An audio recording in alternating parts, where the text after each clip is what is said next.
Welcome back to another vlog. This time, we would like to share with you Zandre's second long trip. Kung maalala nyo nung una ay yung sa Tagaytay. So, it's a very long trip para sa amin. And now, we are going to Mayhay Laguna, specifically sa Taytay Falls, together with the Team N1LA. At kasama natin for today's video ay walang iba kundi si Tom o si Nongnong Pam, kapatid ni Jowa, and ang team nag-iisang LA. So dalawang sasakyan ang gamit namin. Nasa kabilang sasakyan si Jowa, guiding si Ninong Juni na nagda-drive nung kabilang sasakyan. This is our first time going to Mayhay Laguna, specifically sa Taytay Falls, kaya excited kaming lahat.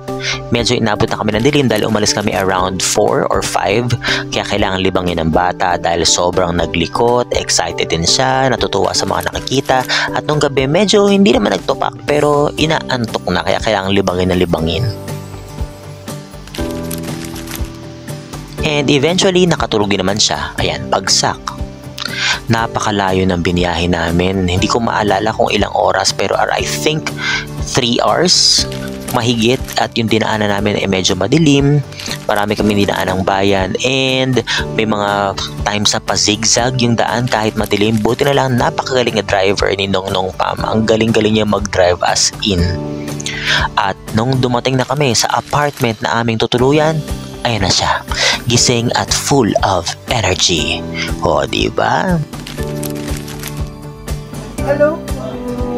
Ay, ang sweet-sweet naman niya. Ngayon po, nandito tayo sa aming kwarto. Lahat po kami nagsama-sama na naman.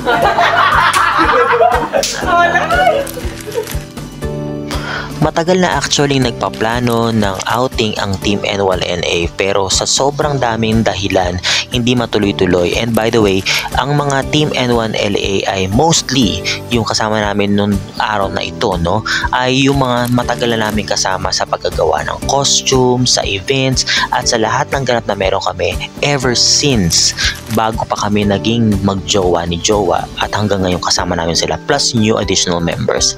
Kaya in-enjoy namin to together with Zandre. Ayan, tuwan-tuwa ang bata. Isa sa napansin ko kay Zandre, para siyang ako na mamahay pag wala sa sariling bahay. Kaya naman nung bandang gabi na, nung tulog na ang lahat at kami na lang ni Ninong Zedric ang naiwan, kami ang gising.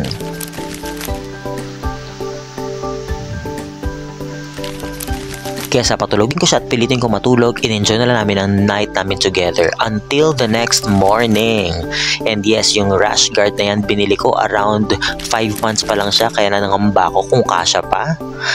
Thank God, kasya pa. Going down to the Taytay Falls, nagbayad lang kami ng around 55 pesos per head para sa maintenance at para sa environmental fee. And si Daddy ang nagbuhat sa kanya kasi medyo alam nyo na, clumsy ang nanay, no? At para makapag-focus din ako sa pag-video ng aming mga mapupuntahan at makikita. Observation sa Taytay Falls ay grabe, protected and well kept, na malinis ang paligid. Nakita nyo si ate, di ba? May hawak na walis, hindi siya mangkukulam, pero siya isa sa mga talaga naglilinis na dedicated. Ayan, no, si ate. Para panatiling malinis ang lugar na ito. It's nice na ma-experience namin to as a family, together with friends that matters. Ayan, o, di ba si Zandre? Talagang sa akin nakatingin. Kala mo nga wala ako no? Ang linaw ng tubig, kaya mas na-excite kami. Yan partida parang kanal pa lang yan, ha? Yung parang, ewan ko kung kanal yan, Diyos ko, napakalinis naman. At dito, kahit mainit ng panahon, malamig na ang simoy ng hangin dahil pababa na kami. At ayan ang kanilang punishment, charot. Kailangan basura mo, bit-bit mo pag uwi at bawal talaga magkalat. So sana, bukod sa amin, sa mga pumupunta rito, maging responsable sa mga basura. Imagine mo naman, ang linaw ng tubig. Medyo mahaba-habang lakarin, around 15 to 20 minutes walk siya from the apartment that we rented. Pero guys, pagdating doon, sobrang sulit. And I hope na ma-enjoy ni Zandre ang moment na ito, no? Kahit baby pa siya.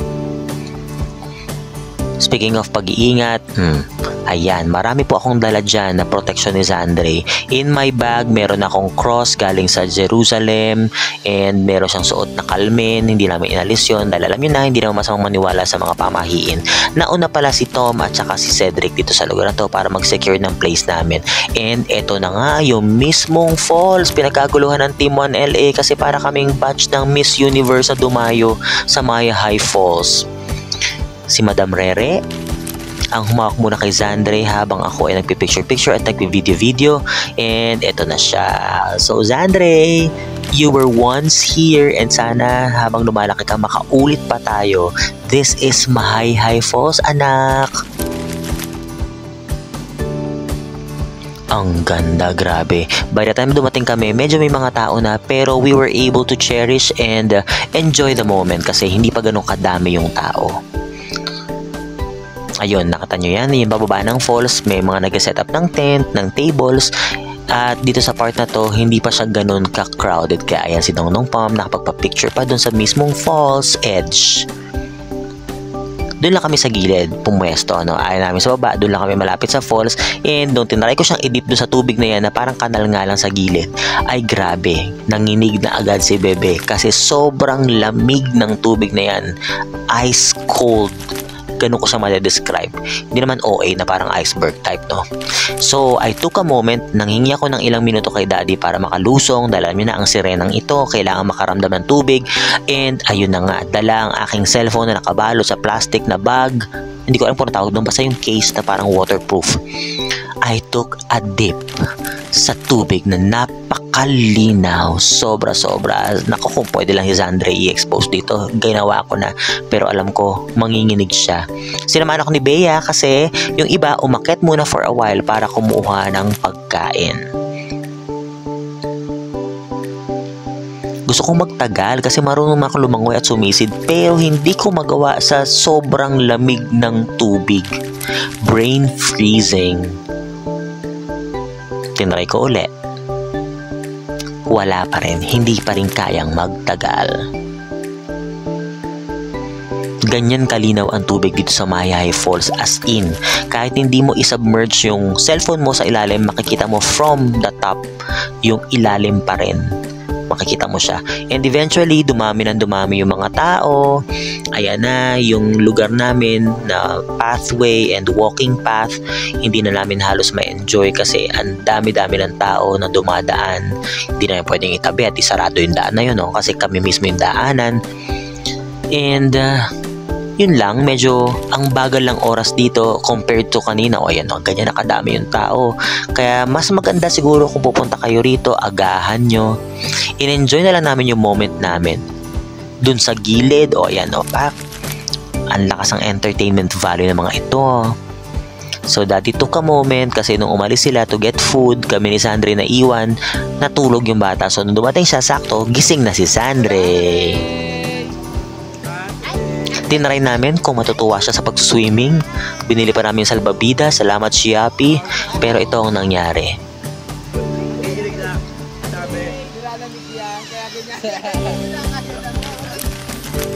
Ayun, nanginig at umiyak. So instantly, dinukot na namin siya sa tubig at hindi na namin sinubmerge uli. Ang lamig, although may oil siya ha, pero talagang sobrang lamig lang talagang tubig. Hindi pwede para sa mga baby.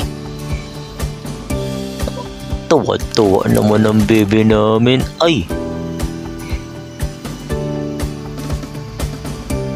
Masaya. Hopefully, naging masaya para din sa kanila dahil kami nag-enjoy kami sa feeling nila. Si Zandre, entertained na entertained. Even yung mga kasama namin at yung hindi namin kasama na enjoy ang aming ingay at gulo.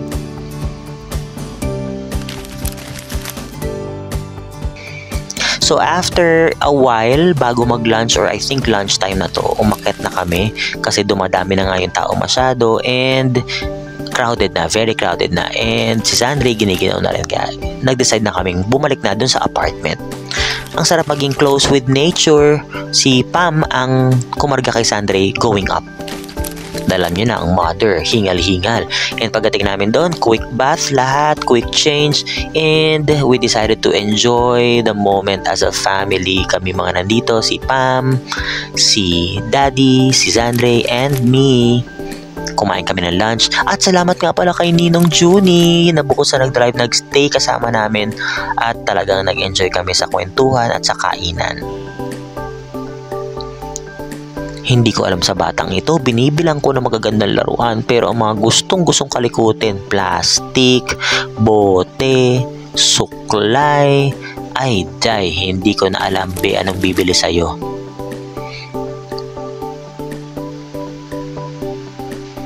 And when it was time to go home, alam niyo naman, pag nanay ka, grabe ka mag-pack ng mga gamit. Sobra, ang daming inayos and worth it naman kasi walang kulang at lahat provided ko para kay baby. At yung view na hindi namin nakita going to the place kasi dahil madilim na, ngayon ko lang na-appreciate ang ganda ng paligid. If only we can have more trees para alam nyo na yung init na 47 degrees ngayon ay mabawas-bawasan in the future pa, no? Mas maganda. And sa point na to, we would like to thank BM Tom, si Tom or si Nongnong Pam for organizing this event for us, for finding the place at siya ang nagsuggest ng lugar na ito para puntahan namin. Bukod sa nagsuggest at nagbook ng event place, siya na rin ang nagdrive going there and going home. Kaya maraming salamat Tom. Talagang pag kay Baby Sandre, all out to support si Ninong Tom, Ninong Tito Tom, ang dami tawag, bahala kayo.